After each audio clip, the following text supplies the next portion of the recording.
중국 정보기관 최상층이 무너졌습니다. 이건 반드시 남겨야 할 진실입니다. 하지만 공개되는 순간 난 사라질 겁니다. 중국의 전력 분석 담당가인 그가 마주한 건 절대 작다고 여겼던 한 나라의 믿기 힘든 실체. 그 충격에 중국 군부마저 고개를 숙였습니다. 왜 그는 목숨을 걸었을까? 도대체 그 나라에서 무슨 일이 벌어진 걸까? 그리고 마지막 그가 남긴 진실은 생각보다 훨씬 더 충격적이었습니다. 지금부터 그 이야기를 시작합니다. 베이징 국가안전부 본부 14층 분석실에서 저는 새로운 임무지 시설을 받았습니다. 동북아시아 전력 분석 담당관으로 발령을 받았죠. 처음엔 그저 일상적인 업무라 생각했습니다. 중국, 일본, 러시아, 그리고 당연히 미국까지 모두 익숙한 분석 대상이었으니까요. 한국도 포함시키라는 왕국장의 말에 저는 순간 의아했습니다. 분석실 동료들이 서로 눈짓을 주고받는 것이 보였어요. 웃음을 참는 듯한 표정이었습니다. 무슨 문제라도 있습니까? 왕국장이 묻자 저는 고개를 저었죠. 하지만 마음 한구석이 불편했습니다. 회의가 끝나고 테뉴안 분석관이 커피를 건네며 웃었어요. 린자오, 운이 없군. 한국은 분석할 가치도 없는 나라야. 그냥 형식적으로 보고서나 만들어. 사무실로 돌아와 자료를 살펴보니 실제로 한국에 대한 기존 분석은 턱없이 부족했습니다. 대부분이 미국의 동아시아 동맹국 정도로만 평가되어 있었죠. 그날 오후 군부 고위인사인 쉬샤오둥 장군이 베이징 군사연구소에서 한 발언이 내부망에 공유되었습니다. 한국은 평가할 가치조차 없는 나라다. 분단국가의 반쪽에 불과하며 미국 없이는 존재할 수 없는 나라다. 그의 말에 동의하는 댓글이 줄줄이 이어졌어요. 저는 그저 어깨를 으쓱했습니다. 아마 맞겠죠.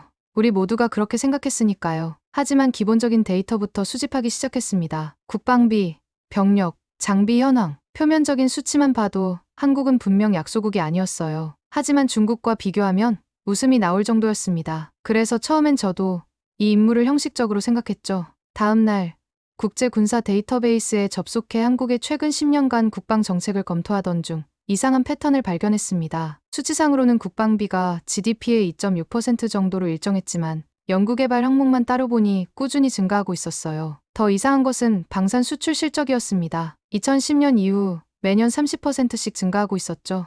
이건 단순한 방어적 태세가 아니야. 저는 자료를 더 깊이 파고들었어요. 그리고 더 놀라운 사실을 발견했습니다. 한국의 무기체계가 단순히 미국에서 도입한 것들이 아니라 독자 개발된 시스템들로 교체되고 있었죠. FA-50 경공격기, K9 자주포, K2 전차, 현무 미사일 모두 한국산이었습니다. 한 주가 지나고 분석 중간보고서를 제출하자 왕국장이 의아한 표정을 지었어요. 린자오, 왜 이렇게 상세히 분석했소? 형식적인 보고서면 충분했을 텐데. 국장님, 제가 발견한 자료들이 있습니다.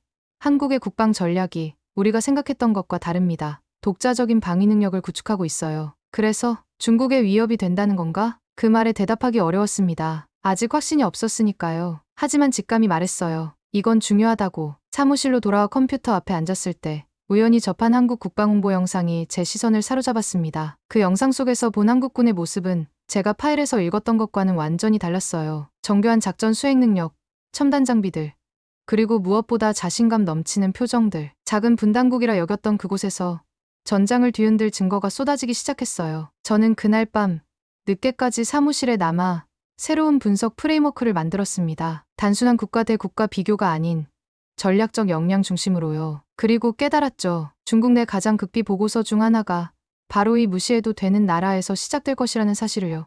한국 무기체계의 실전 데이터를 모으기 시작했습니다. 국방정보망에 접속해 FA-50 경공격기의 실전 배치 기록을 찾아봤죠. 필리핀, 이라크, 태국에서의 운용 데이터가 나왔습니다. 놀랍게도 작전 가동률이 미국의 F보다 높았어요. 85% 이상. 이건 거의 불가능한 수치였습니다. 이건 조작된 데이터일 수도 있다고 저 자신에게 말했지만 다른 소스에서도 비슷한 수치가 나왔습니다. K9 자주포의 경우 더 놀라웠어요. 북극권에서 실시된 노르웨이 훈련 중 영하 30도에서도 정상 작동했다는 기록이 있었죠. 우리 군의 동급 장비는 영하 15도에서도 문제가 발생했던 것을 기억합니다. 사무실 벽에 데이터 차트를 붙여놓고 고민에 빠졌어요. 수치상으로는 한국군이 미군보다 빠른 대응 속도를 보였습니다. 특히 분산 지휘 구조에서 놀라운 효율성을 보여줬죠. 우리 인민해방군의 중앙집권적 지휘체계와는 완전히 달랐습니다. 내부 주간 회의에서 제 분석 내용을 발표하게 되었어요. 왕국장뿐만 아니라 상부의 관심을 끌었는지 쉬샤오둥 장군도 참석했습니다. 린자오 분석관,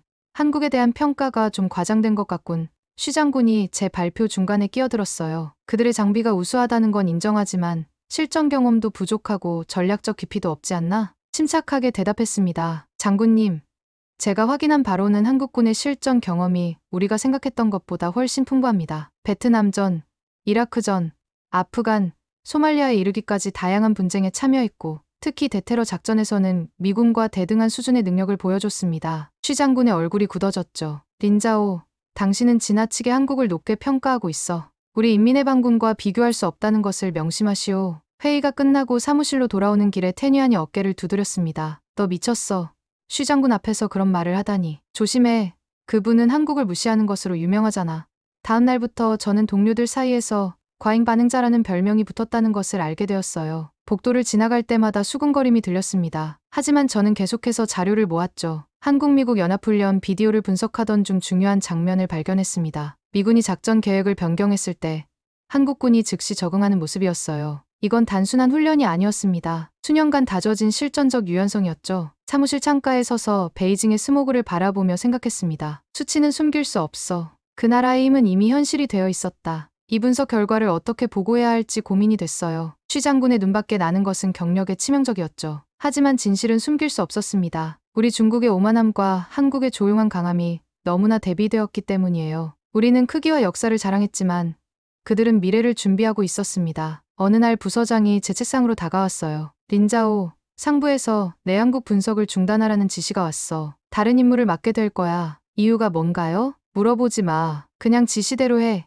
그의 목소리에는 경고가 담겨 있었습니다. 그날 밤 사무실에 혼자 남아 컴퓨터 화면을 바라보며 결정을 내렸어요. 공식적으로는 분석을 중단하겠지만 개인적으로는 계속하겠다고. 그리고 한국에 대한 모든 정보를 별도의 암호화된 폴더에 저장하기 시작했습니다. 파일명은 메어였죠. 중국에서 겨울을 이겨내고 가장 먼저 피는 꽃이니까요. 점점 더 깊이 파고들수록 한국이라는 나라가 가진 모순적인 면모에 매료되었어요. 겉으로는 조용하지만 내면에는 강인한 결의가 있는 민족. 서구의 영향을 받았지만 동양의 정신을 간직한 사회. 그리고 무엇보다 분단의 아픔을 딛고 세계적인 기술 강국으로 성장한 역사. 이제 저는 알았습니다. 제가 분석하는 것은 단순한 군사력이 아니라 한 민족의 생존 의지였다는 것을요. 사무실에서 공식적으로 한국 분석 업무는 중단했지만 집에서는 밤늦게까지 매화 프로젝트를 진행했습니다. 한국군 전력에 대한 모든 정보를 수집했죠. 미군 한국 합동훈련 영상, 방산전 시회 자료, 군사 전문가들의 평가 보고서까지. 퍼즐 조각을 하나씩 모으는 기분이었어요. 특히 주목한 것은 K2 전차의 기동성이었습니다. 중국의 최신형 99A 전차보다 무게는 가볍지만 화력과 방호력은 대등했죠. 더 놀라운 건 네트워크 중심 전투 시스템이었어요. 전장 상황을 실시간으로 공유하는 통신 체계가 인상적이었습니다. 이건 우리가 아직 완성하지 못한 시스템인데 어느 날 아침 사무실에 들어서자 동료들의 시선이 느껴졌습니다. 평소와 달랐죠. 테니안이 다가와 귓속말로 경고했어요. 조심해. 내부 감시가 시작됐어. 내가 집에서 무슨 일을 하는지 관심을 갖기 시작했대. 심장이 빠르게 뛰었습니다. 어떻게 알았을까요? 충분히 조심했다고 생각했는데 그날 점심 군의 식당에서 밥을 먹는데 쉬 장군의 측근인 장 대령이 제 앞에 앉았어요. 린자오 분석관, 요즘 한가하신가 보군요. 업무 시간 외에 무얼 하며 지내시나? 침착하게 대답했습니다. 독서와 운동을 주로 하고 있습니다. 새 임무를 기다리는 중이고요. 좋은 취미네요. 요즘 책은 어떤 것을 읽고 계십니까? 손자병법을 다시 읽고 있습니다. 적을 알고 나를 알면 100번 싸워도 위태롭지 않다는 구절이 특히 와닿더군요. 장 대령의 눈이 가늘어졌습니다. 메시지가 전달된 것 같았어요. 그날 밤 노트북 보안을 강화하고 데이터를 외장 드라이브로 옮겼습니다. 그리고 우연히 발견한 기사 하나가 눈에 들어왔어요. 한국의 방위사업청 대표단이 다음 주에 국제안보 포럼 참석차 베이징을 방문한다는 내용이었죠. 기회라고 생각했습니다. 직접 접촉할 기회였죠. 포럼 등록을 마치고 참석자 명단을 살펴보았어요. 강진우 중령, 한국 국방부 국제협력과 그가 제 타겟이었습니다. 포럼 당일 긴장된 마음으로 회의장에 들어섰어요. 내부 감시를 피하기 위해 평소와 다른 옷차림으로 갔습니다. 강진우 중령은 쉽게 찾을 수 있었어요. 다른 참석자들과 달리 조용히 메모를 하고 있었죠. 중령님, 린자오라고 합니다. 중국 전략연구소 소속이고 한국의 국방 정책에 관심이 많습니다. 강진우 중령이 고개를 들어 저를 바라보았습니다. 그의 눈빛이 날카로웠어요. 영어로 대화를 이어갔죠. 더 안전하다고 판단했기 때문입니다. 린 씨, 반갑습니다. 어떤 부분에 관심이 있으신가요? 특히 한국의 방산 수출 전략이 궁금합니다. 최근 폴란드, 터키와의 계약이 인상적이었어요. 강진우의 표정이 살짝 변했습니다. 아마도 제가 일반적인 분석가가 아니라는 것을 눈치챘을 거예요. 그는 명함을 건네며 말했습니다. 이런 대화는 공식 채널을 통하는 것이 좋겠군요. 연락 주시면 자료를 보내드리겠습니다. 명함을 받아들며 작은 종이 조각이 손에 느껴졌어요. 화장실에 가서 확인해보니 메시지가 적혀 있었습니다. 오늘 저녁 7시 왕푸징 서점 뒤편 카페. 가슴이 두근거렸어요. 이건 위험한 게임이었습니다. 하지만 진실에 더 가까이 다가갈 수 있는 기회였죠. 사무실로 돌아가는 대신 근처 공원에서 시간을 보냈어요. 미행 여부를 확인하기 위해서였습니다. 저녁 7시 약속한 카페에 도착했어요. 강진우 중령은 이미 창가 자리에 앉아 있었습니다. 그의 옆자리에 앉으며 속삭였어요. 중령님, 제가 위험을 감수하고 온 이유는 진실이 알고 싶어서입니다. 한국군의 실제 역량이 우리의 평가와 많이 다르다는 것을 발견했어요. 강진우가 커피를 마시며 대답했습니다. 딘씨, 당신이 발견한 것은 빙산의 일각일 뿐입니다. 우리는 조용히 준비해왔습니다. 수면 아래 숨겨진 우리의 힘을 보고 싶으신가요? 그 순간 저는 이 만남이 제 인생을 바꿀 것이라는 예감이 들었어요. 수면 아래서 준비된 힘은 눈에 보이지 않는 순간 가장 강했습니다. 그리고 저는 그 진실을 쫓기로 결심했죠. 보여주십시오, 중령님. 그리고 약속드립니다. 저는 내부 고발자가 아닌 진실을 추구하는 분석가로서 이 정보를 다루겠습니다. 강진우의 입가에 작은 미소가 번졌어요. 그는 USB 하나를 테이블 위에 살며시 밀어놓았습니다. 이것으로 시작하세요. 그리고 조심하십시오. 진실에 접근하는 대가는 때로 무겁습니다. 그 USB 제 인생의 방향을 완전히 바꿀 것이라고는 그때는 몰랐습니다. 강진우 중령에게서 받은 USB를 분석하는 데 사흘이 걸렸습니다. 암호화된 데이터를 해독하고 영상과 문서를 검토하는 작업이었죠. 그 안에는 한국의 방산 수출 실적과 실전 배치 현황이 상세히 담겨 있었어요. 놀라운 사실을 발견했습니다. 한국은 이미 세계 6위의 방산 수출국이었어요. K2 전차는 폴란드,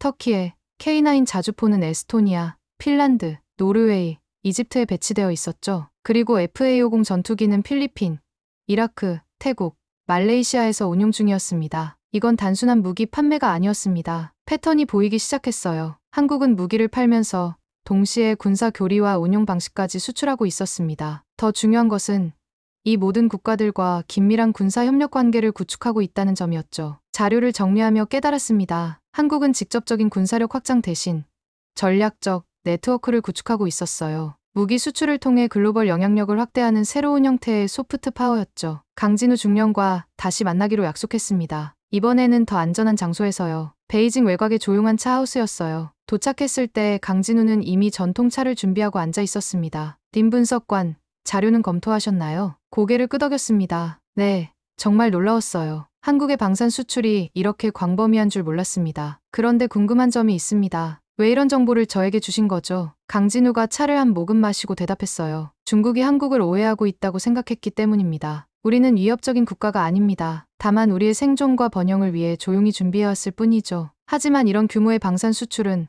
분명 전략적 목적이 있을 텐데요. 강진우의 눈빛이 깊어졌습니다. 딘 분석관, 무기는 주는 게 아니라 책임을 나누는 겁니다. 우리가 장비를 수출하면 그 국가와 운명을 함께하는 거예요. 그들의 안보가 곧 우리의 안보가 됩니다. 그 말에 깊은 충격을 받았어요. 중국의 1대1로가 경제적 영향력 확장이라면 한국의 방산 수출은 안보적 영향력 확장이었습니다. 더 미묘하고 어쩌면 더 강력한 방식이었죠. 그럼 미국과의 관계는 어떻게 되나요? 한국이 독자적인 길을 가고 있다면 강진우가 미소를 지었습니다. 동맹은 유지하되 의존은 줄이는 겁니다. 미국은 여전히 중요한 파트너지만 우리의 국방은 우리 스스로 책임져야 한다고 생각해요. 대화가 깊어질수록 한국의 전략에 감탄하게 되었습니다. 그들은 조용한 강대국을 지향하고 있었어요. 군사력을 과시하지 않으면서도 실질적인 영향력은 확장하는 방식이었죠. 중령님, 한국의 방산 기술이 이렇게 발전한 이유가 뭐라고 생각하세요? 강진우가 차분히 대답했습니다. 딘 분석관, 우리는 생존을 위해 강해져야 했습니다. 분단국가로서,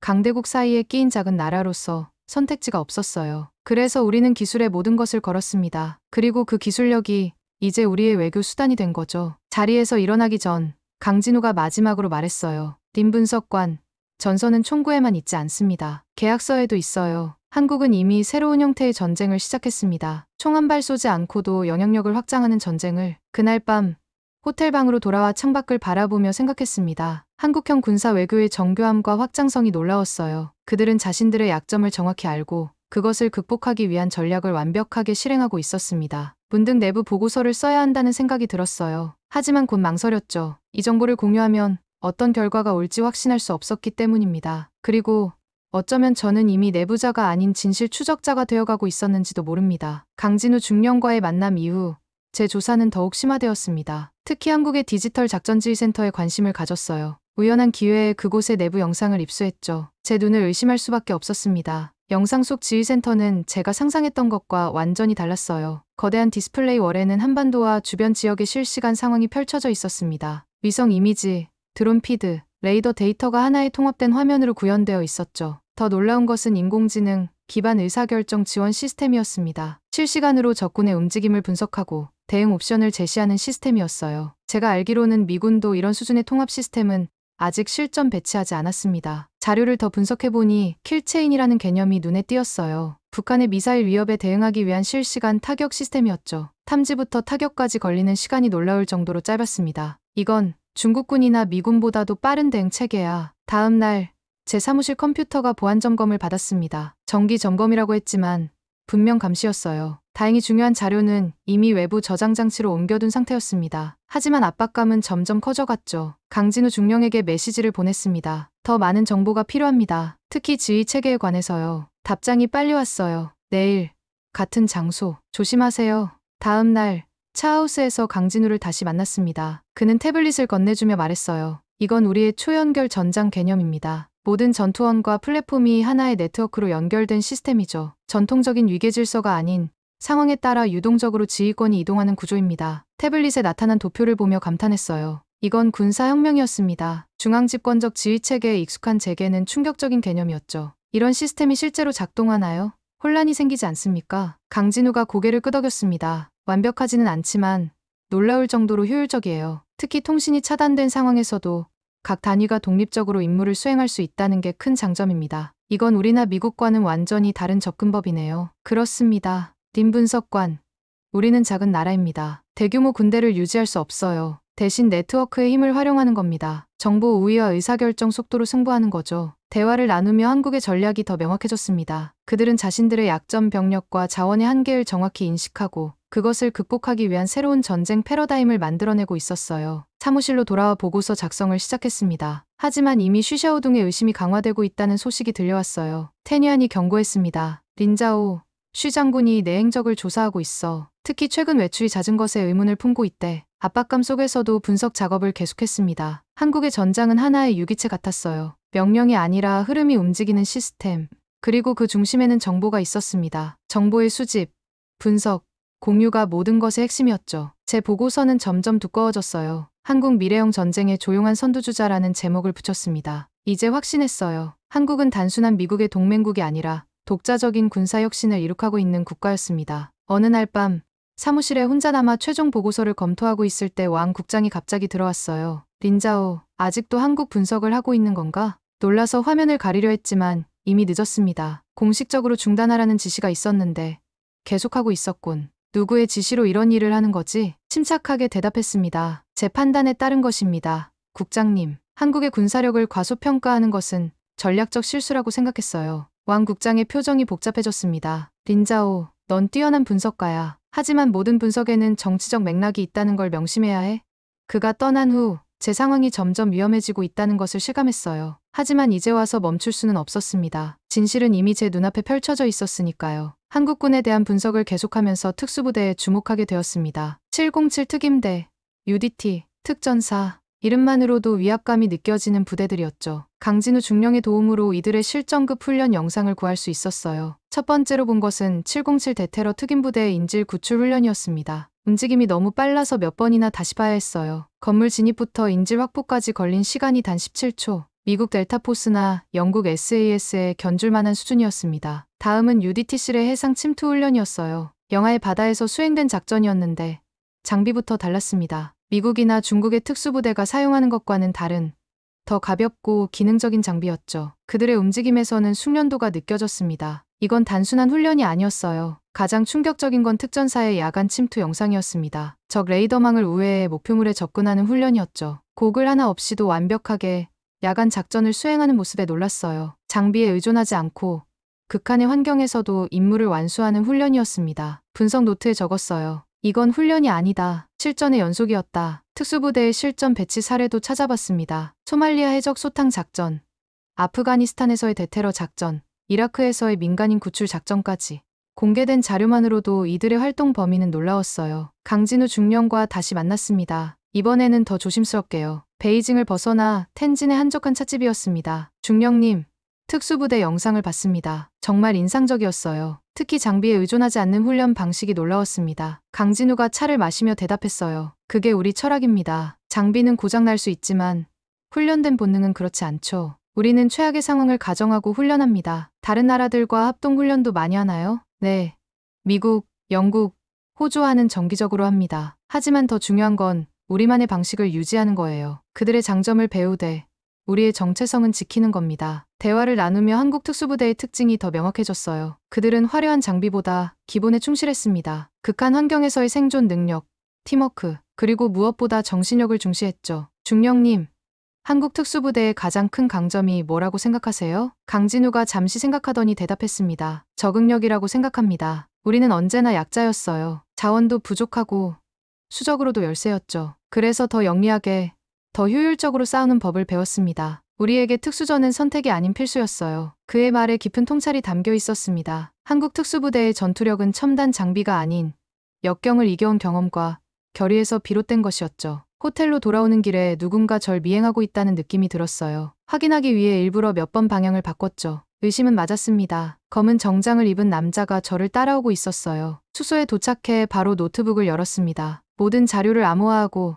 백업했어요. 상황이 점점 위험해지고 있었죠. 하지만 이제 와서 멈출 수는 없었습니다. 진실이 너무 명확했으니까요. 보고서에 적었어요. 그들은 어둠에 녹아드는 칼날이었다. 그리고 칼은 웃지 않았다. 한국의 특수부대는 과시하지 않았습니다. 그들은 조용히 하지만 치명적인 효율성으로 임무를 수행했어요. 그리고 이것이 바로 한국 군사력의 핵심 철학을 보여주는 것이었습니다. 겉으로 드러나지 않지만 필요할 때 결정적인 힘을 발휘하는 것. 창밖을 바라보며 생각했습니다. 중국은 규모와 숫자로 세상을 압도하려 했지만 한국은 정밀함과 효율성으로 승부하고 있었어요. 어쩌면 미래의 전쟁은 그들이 준비해온 방식대로 전개될지도 모른다는 생각이 들었습니다. 한국의 원자력 기술을 분석하기 시작했습니다. 처음에는 민간 원자력 발전 역량을 살펴봤어요. 놀라운 통계가 눈에 들어왔습니다. 한국은 전체 전력의 30% 이상을 원자력으로 생산하고 있었어요. 더 놀라운 것은 원전 건설 능력이었죠. 아랍에미리트 바라카 원전 건설을 통해 세계적 기술력을 증명했습니다. 이 정보들을 조합하며 충격적인 결론에 도달했어요. 한국은 핵무기 생산에 필요한 기술적 역량을 이미 모두 갖추고 있었습니다. 우라늄 농축, 플루토늄 재처리, 정밀 폭발 장치 제작 기술까지 제 계산으로는 결정만 내린다면 7일 내에 핵무기 생산이 가능했어요. 그런데 왜 만들지 않는 걸까? 더 깊이 조사하기 위해 한국의 미사일 프로그램도 살펴봤습니다. 현무 미사일, SL사탄도 미사일, 극초 운반 체계는 이미 완벽했어요. 특히 현무사 미사일의 정확도와 사거리는 세계 최고 수준이었습니다. 이 모든 자료를 종합해 전략적 모호성이라는 제목의 보고서를 작성했어요. 한국은 공식적으로 핵무기를 보유하지 않지만 필요시 신속하게 제작할 수 있는 잠재적 핵 보유국이라는 내용이었습니다. 보고서를 검토하던 중 핸드폰으로 문자가 왔어요. 강진우 중령이었습니다. 님 분석관. 긴급 만남 필요. 평소 장소. 1시간 후 차하우스에 도착하자 강진우의 표정이 심각했습니다. 그는 곧바로 본론으로 들어갔어요. 님 분석관.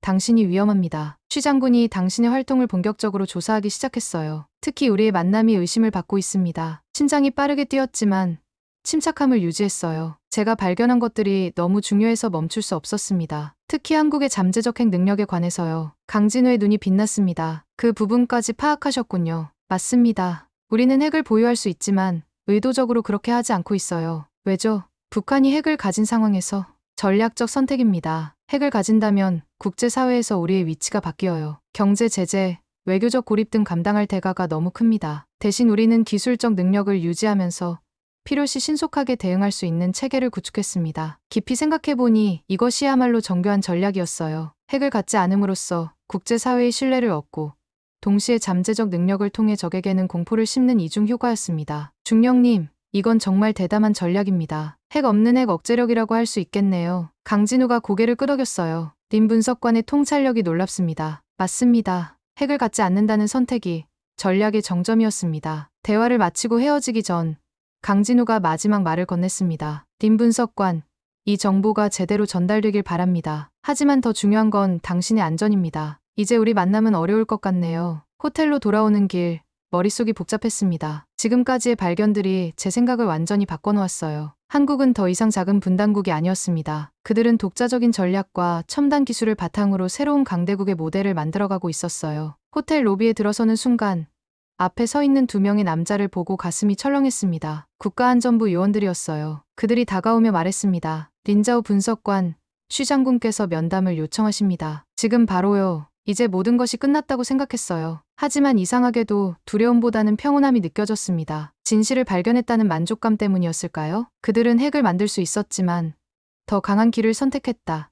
제 마음속으로 중얼거렸습니다. 적에게는 공포, 국제사회에는 신뢰, 한국이 선택한 전략적 이중효과가 얼마나 정교한지 다시 한번 깨달았어요. 쉬 장군과의 면담은 예상과 달리 짧았습니다. 그는 제 활동에 대해 묻지 않았어요. 대신 한 가지 질문만 했죠. 린자오, 당신은 한국의 군사력을 어떻게 평가하나? 제가 모은 모든 증거, 분석한 모든 데이터를 생각했습니다. 그리고 진실을 말하기로 결심했어요. 장군님, 한국은 우리가 생각했던 것보다 훨씬 강합니다. 그들은 표면적인 힘보다 실질적인 역량을 키워왔습니다. 특히 기술력, 특수전 능력, 지휘 통제 시스템에서 세계 최고 수준입니다. 쉬 장군의 표정이 굳어졌지만 말없이 고개를 끄덕였어요. 보고서를 작성해 내일까지 제출하시오. 그리고 당분간 외출은 자제하시오. 사실상의 가택연금이었습니다. 수소로 돌아와 모든 자료를 검토하며 최종 보고서를 작성했어요. 제목은 전략적 오만 대한민국 군사력 재평가였습니다. 며칠 동안 아무 소식이 없었어요. 제 보고서가 어떻게 됐는지, 어떤 결정이 내려질지 알 수 없었습니다. 감시 때문에 강진우 중령과도 연락이 끊겼죠. 그러다 어느 날 밤 문득 결정을 내렸습니다. 이 정보는 한국과의 정치적 이해관계보다 중요했어요. 진실은 알려줘야 했습니다. 모든 자료를 암호화해 몇몇 신뢰할 수 있는 국제안보 전문가들에게 보내기로 했죠. 다음 날 새벽, 작은 여행 가방만 챙겨 베이징을 떠났습니다. 상하이로 향하는 기차 안에서 마지막 메시지를 보냈어요. 제 모든 분석 자료와 결론이 담긴 파일이었습니다. 그리고 잠적했죠. 6개월 후 상하이 외곽의 작은 아파트에 숨어 지내고 있을 때였습니다. 국제안보 저널에서 제 자료를 바탕으로 한 특별 보고서가 발간되었어요. 조용한 혁신 한국의 국방 전환이라는 제목이었죠. 전 세계 안보 전문가들이 한국의 군사적 혁신에 주목하기 시작했습니다. 어느 날 익명의 메시지를 받았어요. 발신자는 놀랍게도 쉬 장군이었습니다. 린자오, 처음엔 자네가 틀린 줄 알았네. 하지만 이제 보니 내가 두려웠던 거야. 미안하네. 이제 중국 내부에서도 한국에 대한 인식이 바뀌고 있네. 가장 강경했던 자가 가장 조용히 무릎 꿇는 순간이 왔어. 메시지를 읽으며 미소 지었습니다. 제가 발견한 진실이 확산되고 있었어요. 한국의 진짜 전략은 힘을 숨긴 자신감에서 비롯된 것이었습니다. 그들은 크게 말하지 않았죠. 대신 조용히 준비했습니다. 창밖을 바라보며 생각했어요. 가장 과소평가된 나라가 가장 위험한 나라였다. 이제 세계는 그 사실을 알게 될 것입니다. 어쩌면 언젠가 저는 한국을 직접 방문할 수 있을지도 모르겠습니다. 제가 분석해온 그 나라를 직접 보고 싶었어요. 그들의 조용한 자신감, 끈질긴 생존 의지, 그리고 혁신적인 정신이 만들어낸 국가를 머릿속으로 그려본 한국의 모습이 현실과 얼마나 다를지 궁금했습니다. 하지만 그것은 미래의 이야기겠죠. 지금 제가 할 일은 계속해서 진실을 추구하는 것입니다. 비록 그 길이 위험하고 외롭더라도 분석가로서 제 사명이니까요. 그들은 작은 호랑이가 아니었다. 그들은 이미 조용한 전쟁을 이기는 법을 알고 있는 맹수였다. 인자오 최종 보고서 중